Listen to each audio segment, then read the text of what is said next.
ठीक है, अलका लांबा की बारी है। मुझे ये बताइए, अलका लांबा ये चाटुकारिता है कि जिस कार्यकर्ताओं का पैसा लूटा गया उन्हीं को सड़क पर आपने पिटने के लिए भेज दिया। और एक बात बताइए, 2010 में तो नरेंद्र मोदी से भी पूछताछ हुई थी, लेकिन वो सामान्य तरीके से एसआईटी के सामने पेश हुए थे।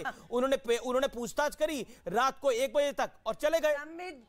बतौर मुख्यमंत्री राहुल गांधी तो सांसद है, वो तो मुख्यमंत्री तत्कालीन मुख्यमंत्री थे ना, तब सबको मालूम है अटल और अडवाणी जी की जो है एक चलती थी, और उन्होंने ही कहा था इस आदमी के साथ, नरेंद्र मोदी के साथ कोई नहीं चलेगा। इसलिए सबसे पहले अगर किसी को निपटाया तो अडवाणी जी को ही अपना जो है मार्गदर्शन मंडल में डालकर निपटा दिया, क्योंकि वही अडवाणी जी थे जिन्होंने बिल्कुल ये माना था, या राजधर्म अगर किसी ने याद दिलाया था नरेंद्र मोदी जी को, तो वो अटल जी थे, भारत रत्न थे।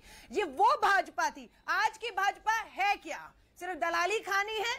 कभी अपना फ्रांस में राफेल में पूंजीपति मित्रों को दलाली खिलानी है, और कभी आपके बांग्लादेश में पावर प्लांट में दलाली खानी है, देश की संपत्तियों को नीलाम करना है। और ये सारे सवाल कौन पूछता है? श्री राहुल गांधी और कांग्रेस पूछती है। इसलिए छटपटाहट में है। आज कह दीजिए देश की अर्थव्यवस्था बहुत बेहतर डबल डिजिट में चल रही है, कह दीजिए महंगाई नहीं है, कह दीजिए बेरोजगारी नहीं है, कह दीजिए देश में धार्मिक उन्माद नहीं है, शांति प्यार भाईचारा है। आज देश के प्रधानमंत्री क्यों 8 साल से प्रेस वार्ता से भाग रहे हैं? क्योंकि उन्हें पता है गिरेबान में झांकने की जरूरत है। मुद्दों से ध्यान हटाया जा रहा है। ठीक है, ठीक है, माँ बेटा करते हैं, हम पिता पुत्र कर रहे हैं। धार्मिक उन्माद पर गौरव भाटिया रिप्लाई कह रहे हैं कि आप ध्यान हटाना चाह रहे हैं, then Tauseef Khan will enter. Okay, Gaurav Bhatia 80 crore का लाभ। अलका जी, अब आपने अपने वक्तव्य को रख लिया। Gaurav Bhatia 40 second, strict to 40 seconds. Gaurav Bhatia reply.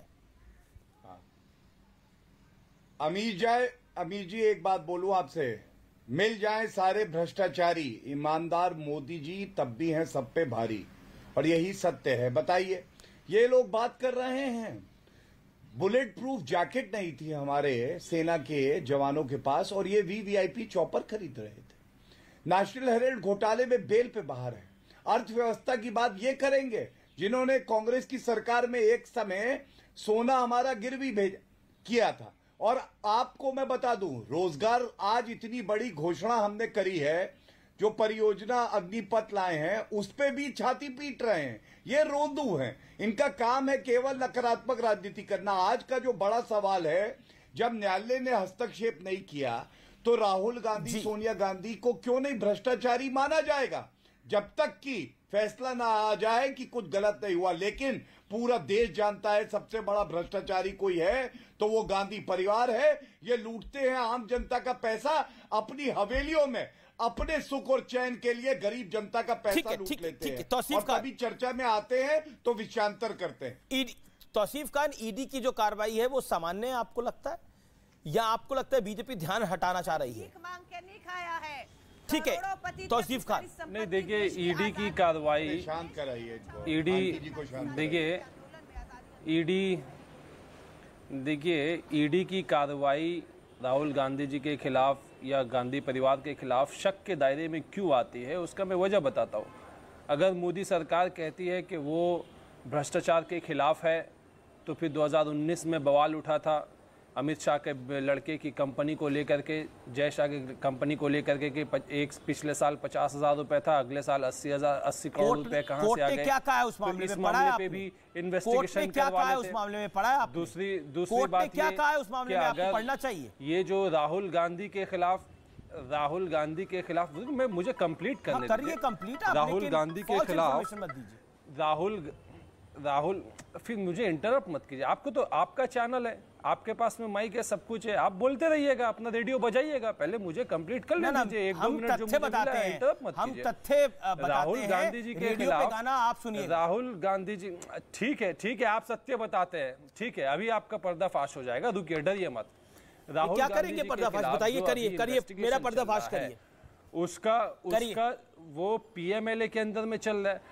Prevention of money laundering act के अंदर में कौन सा शेड्यूल्ड ऑफेंस है जिसके वजह से ये इन्वेस्टिगेशन चल रहा है? मैं ये सवाल पूछता हूँ। कौन से थाने में एफआईआर हुआ है जो कि जिसकी वजह से ये इन्वेस्टिगेशन चल रहा है? मैं ये सवाल पूछता हूँ। भाई, ये मामला उठा कब और कहाँ से?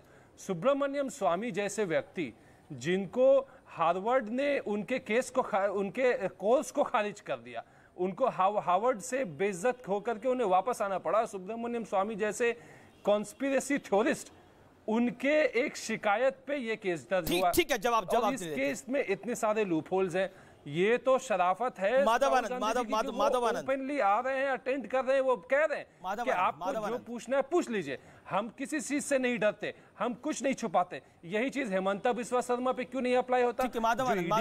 हेमंता बिस्वा शर्मा के उन्होंने बीजेपी ज्वाइन कर लिया, आपने उन्हें चीफ मिनिस्टर बना दिया, और भी दूसरे मैं जवाब देता हूं, इनको शांत करा दीजिए। आप सारे केसेस को चलाइए। इनको शांत अगर करा दीजिए आपको तो मैं दिखाना है कि आपका एक अरे हो गया, फेयर हो गया, हो गया,